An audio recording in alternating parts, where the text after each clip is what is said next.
आपला जो Pythagoras theorem आहे हा टॉपिक संपलेला आहे की नाही. आता आपण टॉपिक नंबर 3 जो आहे आपला, जो की सर्कल आहे की नाही, सर्कल टॉपिक. आता सर्कल टॉपिक मध्ये जे बेसिक आहे, जे बेसिक म्हणतो आपण त्याला, त्या बेसिकवर आधार हा टॉपिक भरपूर प्रमाणात आहे. जसं की कॉर्ड, त्यानंतर diameter, radius, touching circle, intersect, arc, minor arc, major arc, semi circular arc, हा पूर्ण भाग सर्कलमध्ये आहे. त्यानंतर इंटरसेप्टेड आर्क, इन्स्क्राइब्ड अँगल, हे की नाही, हा जो भाग आहे पूर्ण सर्कलमध्ये आहे. काही कन्स्ट्रक्शनचा भाग मात्र याच्यामध्ये नाही. कन्स्ट्रक्शनचा भाग जो आहे तो गेल्या वर्षी आपल्याला काय होतं, सर्कलमध्ये काही कन्स्ट्रक्शनचा भाग होता, है की नाही.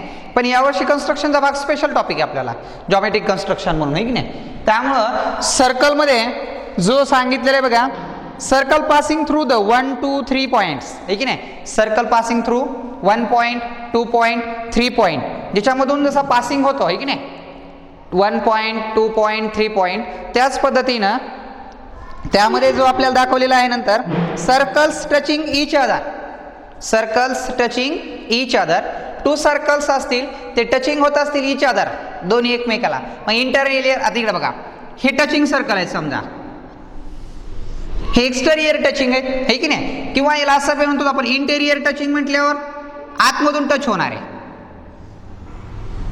हे काय इंटेरियर टचिंग आहे. आणि हे एक्सटेरियर टचिंग सर्कल्स आहेत.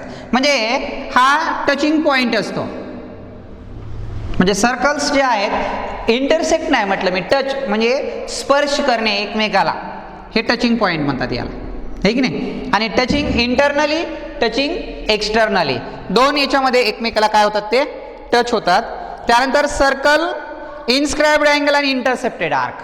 त्याच्यानंतरचा जो भाग आहे इन्स्क्राइब्ड अँगल, इन्स्क्राइब म्हणजे त्याच्या आतमध्ये असणारा, आणि इंटरसेप्टेड आर्क म्हणजे इन्स्क्राइब शब्द आला की इन्स्क्राइब काय असतो, अँगल असतो. काय असतो, इन्स्क्राइब अँगल असतो.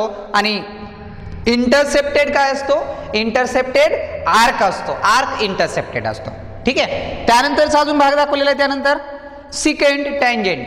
टँजेंट कशाला म्हटलं जातं, आणि सिकेंड. टँजेंट म्हणजे जे आपण त्याला स्पर्शिका म्हणतो, ते स्पर्श होते ते टँजेंट. सिकेंड म्हणजे छेदिका, जे सर्कलचे 2 भाग काय करते किंवा काही भाग बाजूला करते, त्याला आपण सिकेंट असं म्हणतो. आणि टँजेंट म्हणजे जिला स्पर्श करते ती टँजेंट, जी छेदते ती सिकेंड. त्यानंतरचं आहे arc of circle. Arc of circle, सर्कलला किती आर्क असतात, सर्कलला 3 आर्क असतात, major arc, minor arc and semi circular arc, है की नाही. 3 टाइप्सचे आर्क असतात, major, minor and semi circular arc. हा एक सब टॉपिक आहे. त्यानंतर आहे सायक्लिक क्वाड्रिलॅटरल. आता सायक्लिक क्वाड्रिलॅटरल माहिती आहे तुम्हाला, ट्रायंगल, सर्कलच्या आतमधला जो क्वाड्रिलॅटरल असतो, परंतु त्या क्वाड्रिलॅटरलचे 4ही व्हर्टेक्स म्हणजे 4ही व्हर्टेक्स कुठे असणार, ऑन दी सर्कम्फरन्स, सर्कम्फरन्सवर असणार आहेत. त्याला आपण काय म्हणतो, सायक्लिक क्वाड्रिलॅटरल, चक्रीय चौकोन. आणि सायक्लिक क्वाड्रिलॅटरल जो आहे तो म्हणजे सर्कलवर क्वाड्रिलॅटरल असतो, तो एक सर्कलमधला भाग आहे. आणि नंतर आहे इंटरसेक्टिंग कॉर्ड, कॉर्ड इंटरसेक्टिंग, जसे की एका सर्कलला 2 कॉर्ड असतात, दोन्ही कॉर्ड ज्या पॉईंटमध्ये इंटरसेक्ट होतात, तो एक प्रॉपर्टीज सर्कलमध्ये आहे. म्हणजे जेवढे तुम्हाला मी सब टॉपिक सांगितलेत, प्रत्येक सब टॉपिकवर एक प्रॅक्टिस सेट असे मिळून सरासरी 6 ते 7 प्रॅक्टिस सेट आपल्याला सर्कल टॉपिकमध्ये आहेत. तसं जर विचार केला तर पार्ट 2 मध्ये सगळ्यात मोठे टॉपिक म्हणलं तर सर्कल टॉपिकच आहे, है की नाही. त्याचं वेटेज कमी आहे पण सिलेबस जास्त आहे. सिमिलॅरिटी टॉपिक 12 मार्कासाठी आहे की नाही, परंतु सिलेबस त्याचा सर्कलपेक्षा कमी आहे, परंतु वेटेज जास्त आहे त्याला, है की नाही. मग याच्यात सिलेबस जास्त आहे. सर्कलमध्ये प्रॉपर्टीज असतील किंवा थेरम असतील, बेसिक कन्सेप्ट असतील, हे जास्त आहे सर्कलमध्ये, है की नाही. आणि आपल्याला सर्कलमध्ये एका सब टॉपिकला किमान 3-3 दिवस तरी लागतात, है की नाही. म्हणजे सावित्रिक 18 सरासरी 20 ते 25 दिवस एका टॉपिकला लागू शकतात. ठीक आहे. त्यामुळे आपण काय करू की हा सर्कल टॉपिक एकदम डीपमध्ये आणि व्यवस्थित घ्यायचा आहे आपल्याला. भले थोडं होऊ दिवसाला, परंतु व्यवस्थित घ्यायचं आहे आपल्याला. ठीक आहे. बघा, पहिल्यांदा बघूया आपण याच्यातला जो सर्कल मधला सांगितलेला भाग जो आहे तो आपल्याला,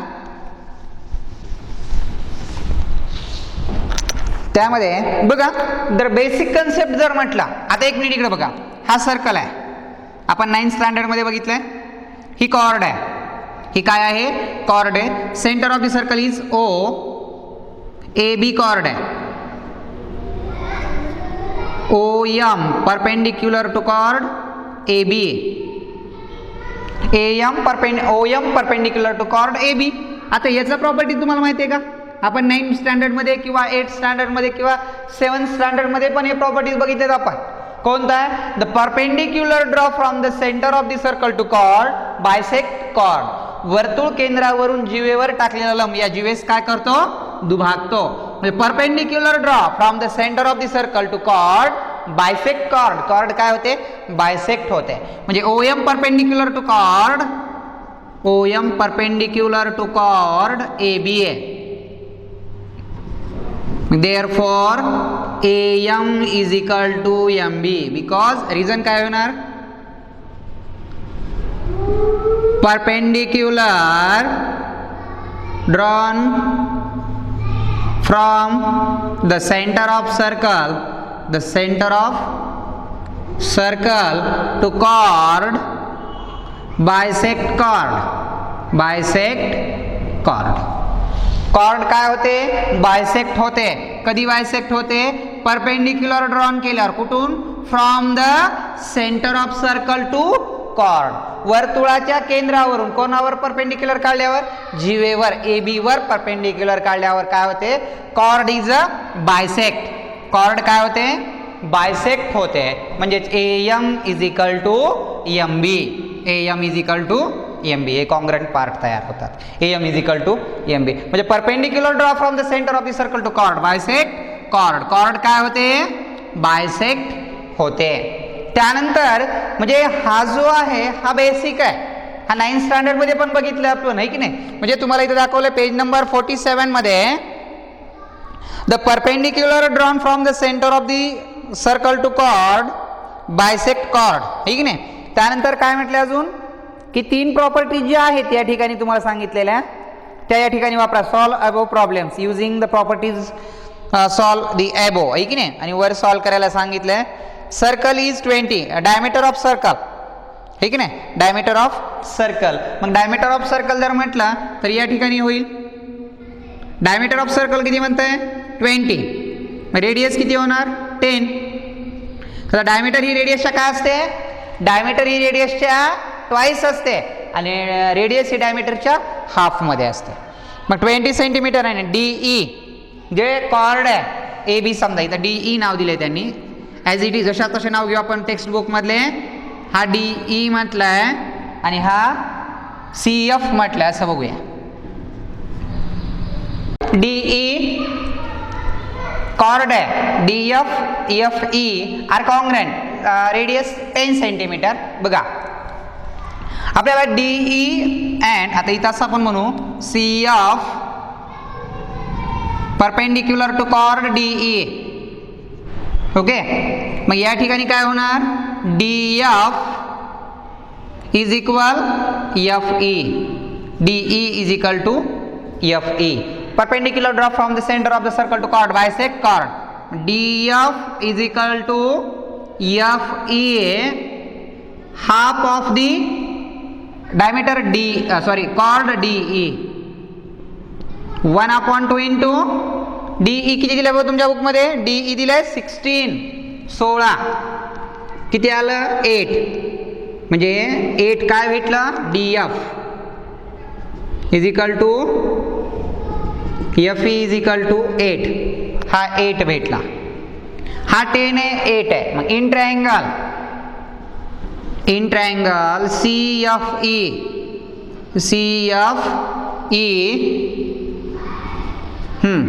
angle CFE is equal to 90 degree. Theorem of Pythagoras, काय होणार मग, CE square is equal to CF square plus FE square. CE किती आहे 10, CF किती आहे काढायचं आहे. ई एफ किती आहे 8चा स्क्वेअर, 100 मायनस 8चा square 64 C F square, 100 minus 64 36 का 36 मध्ये हां right 36 taking a square root of both side काय आलं मग C F is equal to 6. काय फाइंड करायचं होतं फाइंड अ सी एफ. मग सी एफ किती येतं 6. असे क्वेश्चन तुम्ही 9th स्टँडर्डमध्ये सॉल्व केलेत बरोबर आहे. या स्वरूपामधले क्वेश्चन तुम्ही 9th स्टँडर्डमध्ये सॉल्व केलेले आहेत. आता इथला प्रॉपर्टी जो होता perpendicular drawn from the centre of the circle to chord bisect chord आहे की नाही. म्हणजे या स्वरूपामध्ये क्वेश्चन जे आहेत ते तुम्हाला मागच्या वर्षामध्ये आपण त्याला काय केलेले आहेत 9th स्टँडर्डमध्ये सॉल्व केले आहेत. पण एक लक्षात ठेवा मागच्या वर्षी सॉल्व केलेत म्हणजे यावर्षी नाहीत का असे. हे क्वेश्चन आहेत ॲज इट इज असेच क्वेश्चन पण आहेत. त्यामुळं सर्कल टॉपिक म्हटलं की जेवढं सर्कल टॉपिकचं बेसिक आहे त्यावर कोणत्याही याच्यावर आधारित तुम्हाला क्वेश्चन येऊ शकतो. त्यामुळं 8-9 स्टँडर्डला जेवढं पण बेसिक सर्कलचं आहे ते पूर्ण याच्यामध्ये आहे. अरे हेच बेसिक आहे. 8th स्टँडर्डला बी हेच आहे, 9th स्टँडर्डला बी हाच प्रॉपर्टीज आहे आणि 10th स्टँडर्डला बी हाच प्रॉपर्टीज आहे. म्हणजे मी तुम्हाला जे सांगत होतो 8वी 9वीमध्ये की हेच पूर्ण ॲज इट इज बेसिक पुढं आहे तेच आहे. त्यामुळं हे माहीत असणं गरजेचंच आहे. हा रूल जो आहे ही प्रॉपर्टी जी आहे ती परफेक्ट असायलाच पाहिजे आहे की नाही. ठीक आहे बघूयात चला नेक्स्ट क्वेश्चन किंवा प्रॉपर्टीज आहे. आता एक लक्षात ठेवा याच्यामध्ये प्रॉपर्टीज म्हणण्यापेक्षा आता आपण काय करू की याच्यानंतरचा जो भाग आहे हा तर बेसिक तुम्हाला हा माहीत होता तरी पण मी घेतलं किंवा आपल्याला परत नंतर असं होऊ नये की सर अजून डीपमध्ये बेसिक जे राहिलं होतं किंवा जो 9वीचा सिलेबस होता तो तुम्ही आम्हाला थोडा ओव्हरलुक त्याची माहिती दिली नाही वगैरे आहे की नाही. त्यामुळं 9वीचा जास्त महत्त्वाचा हाच प्रॉपर्टीज लक्षात ठेवा perpendicular drawn from the centre of the circle to chord bisect chord. Okay चला त्यानंतरचा भाग बघूया. Circle passing through 1 2 3 point. Circle passing through 1 पॉईंटमधून थ्रू होत असेल 2 पॉईंटमधून आणि 3 पॉईंटमधून. म्हणजे एका पॉईंटमधून किती सर्कल पासिंग होऊ शकतात हे की नाही. त्यानंतर 2 मधून किती पास होऊ शकतात, 3 पॉईंटमधून किती सर्कल पास होऊ शकतात ही आपल्याला इन्फॉर्मेशन जी आहे त्यातली ती बघायची. आता याच्यावरच्या आधारित जे क्वेश्चन आहेत ते तुम्हाला MCQ टाईपमध्ये विचारले जाऊ शकतात आहे की नाही. बघा circle passing through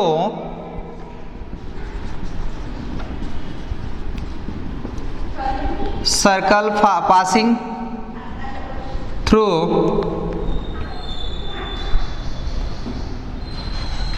circle passing through 1 2 3 points. किती पॉइंट्स मधून पासिंग थ्रू काढायचे आपल्याला 1 पॉइंट मधून 2 पॉइंट मधून आणि 3 पॉइंट्स मधून. ओके बघा त्यानंतर पहिल्यांदा बघूया आपण जे 1 पॉइंट मधून पासिंग होणारे जे सर्कल आहेत हे की नाही. एक पॉइंट काढू आपण समजा सर्कल पासिंग थ्रू 1 पॉइंट त्यातला नंबर 1चा बघूया. Circle passing through 1 point. Circle passing through 1 point. एका पॉइंट मधून जाणारे सर्कल बघूया. आता एका पॉइंट मधून म्हणल्यावर समजा ए काढला इथं पॉइंट तुम्ही. आता या ए पॉइंट मधून किती सर्कल पास होऊ शकतात बघा. Infinite circle passing through the 1 point. Infinite circles passing through 1 point. म्हणजे 1 पॉइंट मधून किती सर्कल पास होऊ शकतात. इन्फायनाइट सर्कल म्हणतात. इन्फायनाइट हा पॉइंट असेल बघा. म्हणजे असे किती पण सर्कल काय होऊ शकतात पासिंग होऊ शकतात. म्हणजे infinite circles passing through 1 point. जर तुम्हाला MCQ मध्ये जर क्वेश्चन विचारला की how many circles passing through the 1 point तिथं इन्फायनाइट देतील 1 देतील 2 आणि 3 देतील. ओके मग त्या ठिकाणी तुम्हाला याची प्रॉपर्टी जेवढी माहीत पाहिजे की infinite circles passing through one point. एका पॉइंट मधून किती सर्कल पास होऊ शकतात? Infinite circle passing through a one point. एका पॉइंट मधून काय होतात? इन्फायनाइट सर्कल पासिंग होतात. कळालं का? पहिलं वन पॉइंटचं झालं. ओके, आता बघूया circle passing through two point. One पॉइंटच्या ऐवजी आता काय बघूया? Two point.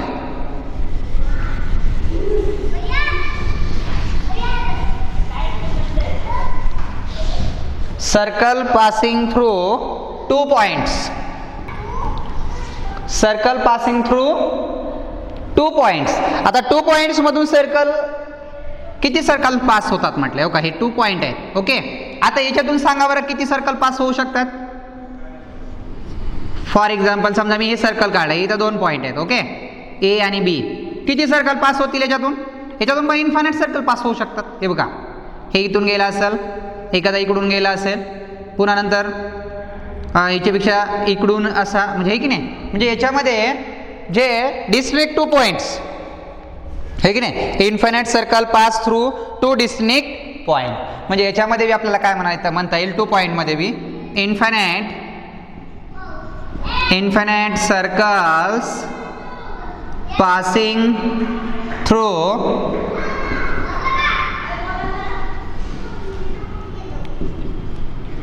Two distinct point. Two distinct point. Two point मधून पण किती सर्कल पास होऊ शकतात? इन्फायनाइट. वन सर्कल मधून इन्फायनाइट, टू सर्कल मधून इन्फायनाइट. ठीक आहे ना. आता त्यानंतरचा बघूया थ्री पॉइंट्स. टू पॉइंट मधून पण इन्फायनाइट सर्कल पास होऊ शकतात. आता बघायचं आहे circle passing through three points.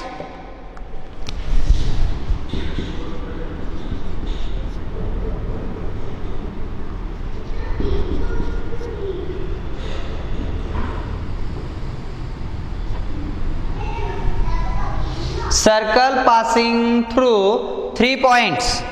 Three point मधून किती सर्कल पास होतात बघा. There is a unique circle passing through three non collinear points. Three पॉइंट जर असतील बघा इकडं, इथं एक पॉइंट आहे समजा ए, इथं बी आहे आणि इथं सी आहे. या थ्री पॉइंट मधून जाणारं जे सर्कल आहे, ठीक आहे ना, थ्री पॉइंट मधून जाणारा सर्कल, किती सर्कल पास होऊ शकतात? थ्री. पण पॉइंट कोणते इथे? Non collinear. कॉलिनियर आहेत का? नाही. कॉलिनियर पॉइंट मधून तर सर्कल पास होऊ शकत नाही. Three collinear point. ते थ्री पॉइंट्स पण कसे असावे लागतात? नॉन कॉलिनियर पॉइंट असावे लागतात. कसे? Non collinear. एका रेषेत असणार नाहीत, ते वेगवेगळे आहे की नाही, तर आपण नॉन कॉलिनियर असं म्हणतो. म्हणजे एका रेषेत म्हणजे एका रेषेत नसणारे म्हणजे ते non collinear points. Circle passing through three points या ठिकाणी युनिक सोल्युशन किंवा unique circle, sorry, there is a unique. Unique याचा अर्थ फक्त एकच. ओके, म्हणजे थ्री पॉइंट्स मधून जाणारा सर्कल जे आहे, there is unique circle. There is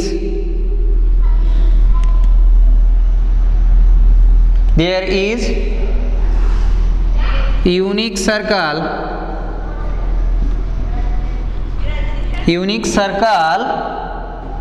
passing through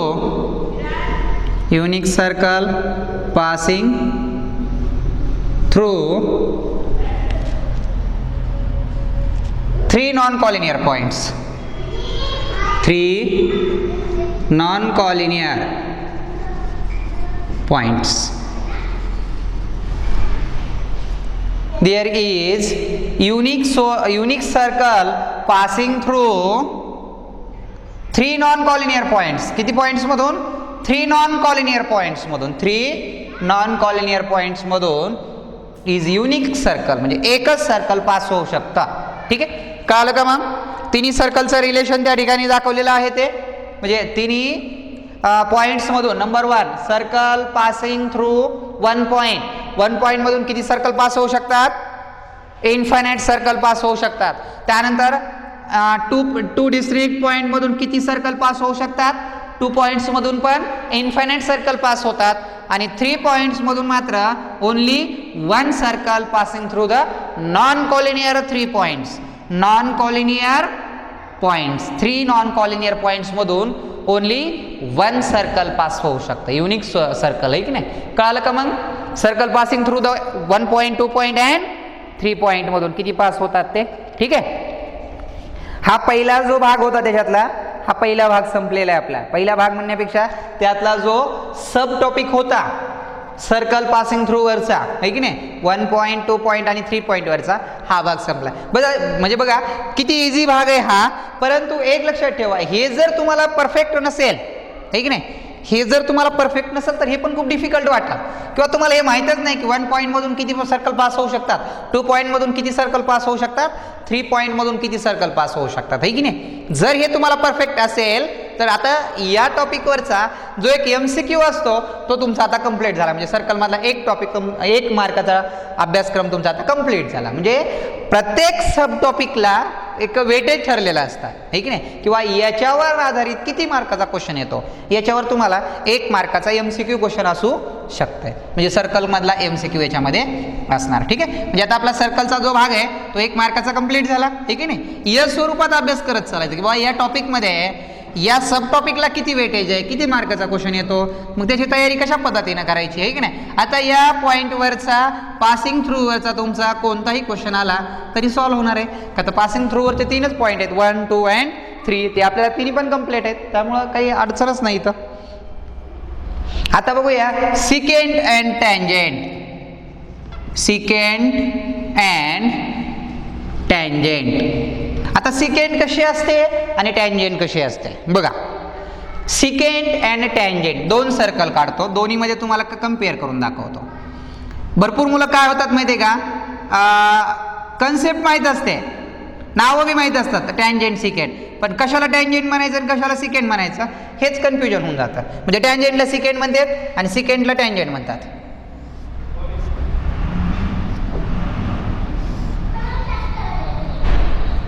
बघा 2 सर्कल आहेत, यामध्ये एक टँजेंट आणि सिकेंड. बघा ज्या वेळेस एखाद्या पॉइंटला, आता एक लक्षात ठेवा, अगोदर एक थोडंसं बेसिक बघू आपण. छेदिका आणि स्पर्शिका कशाला म्हटलं जातं. म्हणजे टँजेंट स्पर्श करणे, नॉट इंटरसेक्ट.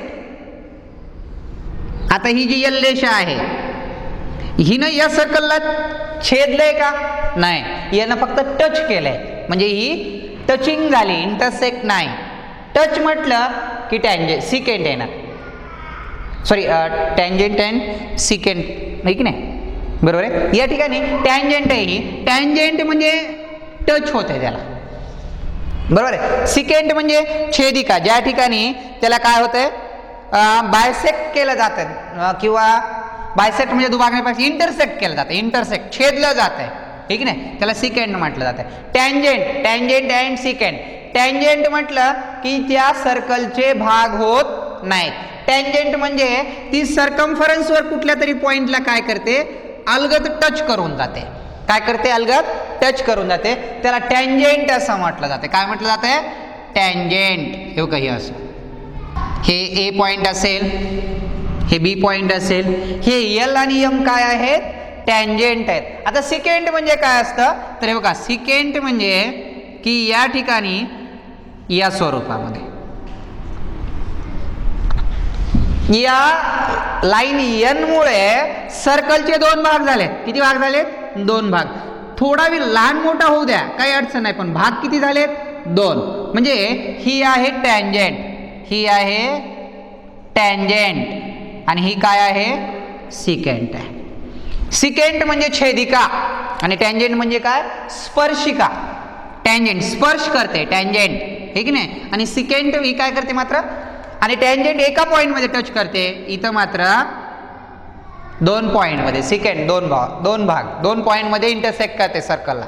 जे इंटरसेक्ट 2 पॉइंट मध्ये म्हणत असेल तर ते डेफिनेट काय असणार, सिकेंड. आणि एका पॉइंट मध्ये जर इंटरसेक्ट करत असेल तर ती डेफिनेट काय असणार, टँजेंट. आणि हा जो बी पॉइंट एक नाही, याला टचिंग पॉइंट म्हणतात. काय म्हणतात, टचिंग पॉइंट. टचिंग पॉइंट हे काय, ए किंवा बी.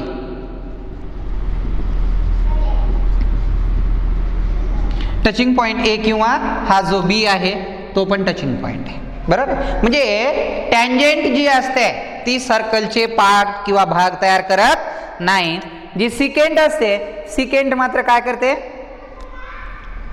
इंटरसेक्ट करते, भाग करते, त्याचे दोन भाग असतील आहे की नाही, त्या पद्धतीनं त्या ठिकाणी ती काय करते, बायसेक्ट किंवा सॉरी इंटरसेक्ट होते. कळालं का? टँजेंट आणि सिकेंट मधला फरक कळाला. टँजेंट म्हणजे स्पर्शिका ज्यामुळे सर्कलला काय होत नाही, इंटरसेक्ट होत नाही. आणि सिकेंट म्हणजे सर्कलचे दोन भाग करते. मग दोन भाग लहान मोठे असतील, इक्वल असतील, कोणत्याही पद्धतीने असो, परंतु दोन पार्ट तयार होतात सिकेंटमुळं. टँजेंट मात्र टच करते नुसती, आहे की नाही. कळालं? टँजेंट आणि सिकेंटचा थेर जो कशाला म्हटलं जातं. आता याच्यानंतरचा जो आपल्याला प्रॉपर्टीज बघायची बघा. कोणती प्रॉपर्टीज बघायची की टँजेंट सिकेंटचा जो प्रॉपर्टीज असतो तो, आहे की नाही. म्हणजे या ठिकाणी दिस प्रॉपर्टीज टँजेंट थेरम किंवा टँजेंट थेरमची जी प्रॉपर्टीज बघायची आपल्याला, त्यामध्ये काय म्हटले बघा. टँजेंट थेरममध्ये जो आपल्याला a tangent at any point of circle perpendicular to the radius at the point of contact. ठीक आहे. आता याच्यामध्ये दोन्हीच्या बेसिक कन्सेप्ट कळाल्या का? कोणत्या? एक टचिंग जी असते त्याला टँजेंट म्हटलं जाते आणि जी इंटरसेक्ट होते त्याला सिकेंट असं म्हटलं जाते. ठीक आहे. आता याच्यानंतर अगोदर भाग बघू आपण टँजेंट. पहिल्यांदा कोणता भाग बघूया? टँजेंट. पुन्हा सिकेंट बघू. टँजेंट म्हणजे कन्सेप्ट कळाली का? टँजेंट कशाला म्हटलं जातं? जी लाईन सर्कलला काय करते, टच करते, त्याला टँजेंट असं म्हटलं जातं. Tangent of circle, tangent of the circle. ही टँजेंट आहे यल. Okay. O is the centre of the circle. आता आपल्याला या ठिकाणी टँजेंट थेरम बघायचा आहे. कोणता थेरम? Tangent theorem. काय बरं टँजेंट थेरम? टँजेंट थेरम काय बघा. टँजेंट थेरम आहे a tangent at any point of circle is perpendicular to the radius at the point of contact. याचा कॉन्टॅक्ट पॉइंट कोणता आहे? ए कॉन्टॅक्ट पॉइंट असेल तर काय म्हणतंय, the tangent is any point of the circle. Tangent at any point of the circle is perpendicular to the radius. म्हणजे सर्कलच्या कोणत्याही पॉइंट मधून काय गेलेली असेल, टँजेंट जर गेली असेल तर ती टँजेंट काय असते, परपेंडिक्युलर टू द रेडियस. ती रेडियसला काय असते, परपेंडिक्युलर असते. काय परपेंडिक्युलर असते? Tangent. Tangent perpendicular to the radius. म्हणजे टँजेंट थेरम काय आहे, the tangent is perpendicular to the radius at contact point. आणि कुठे परपेंडिक्युलर असते? ॲट द कॉन्टॅक्ट पॉइंट मध्ये. म्हणजे सर्कलला कोणत्याही साईडला काय असू द्या, टँजेंट असू द्या, ती टँजेंट काय असते, tangent is the perpendicular to the radius at the point of contact. आणि कोणत्या पॉइंट मध्ये परपेंडिक्युलर असते? कॉन्टॅक्ट पॉइंट मध्ये. म्हणजे जिथं छेदते त्या सर्कलला, है की नाही, तो कॉन्टॅक्ट पॉइंट असतो. आणि या पॉइंटला काय असते, ती परपेंडिक्युलर असते. म्हणजे 90 डिग्री अँगल तयार होतो या ठिकाणी. मग याला टँजेंट थेरम काय असणार? मग जो टँजेंट थेरम याला रिझन दिलं जातं, किंवा तुम्हाला परीक्षेत ज्यावेळेस तुम्ही हा 90 डिग्री दाखवताय त्यावेळेस त्याचं रिझन लिहिलं जातंय टँजेंट थेरम. किंवा असं लिहू शकता तुम्ही, tangent perpendicular to the radius. Tangent perpendicular to the radius. म्हणजे टँजेंट थेरम काय? मग टँजेंट थेरम असं आहे, tangent at any point of a circle perpendicular to the radius at the contact at the point of contact. म्हणजे tangent जी आहे ती रेडियसला काय असते, परपेंडिक्युलर असते. पण कुठे परपेंडिक्युलर असते? At the point of contact. या कॉन्टॅक्ट पॉइंटला काय असते, ती परपेंडिक्युलर असते. चालते. कळालं का थेरम काय आहे? तर टँजेंट थेरम काय आहे, the tangent perpendicular to the radius at the point of contact. कोणत्या पॉईंटमध्ये असते? कॉन्टॅक्ट पॉईंटमध्ये परपेंडिक्युलर असते. म्हणजे ज्यावेळेस तुम्ही असा अँगल 90 डिग्रीचा दाखवताय त्यावेळेस 90 डिग्रीचा अँगल दाखवल्यावर पेपरमध्ये सॉल्व करताना तुम्ही त्याचं रिझन असं लिहू शकताय, थेरम ऑफ टँजेंट किंवा टँजेंट थेरम. ओके. किंवा तुम्ही असंही लिहू शकताय, tangent perpendicular to the radius. Tangent काय असते?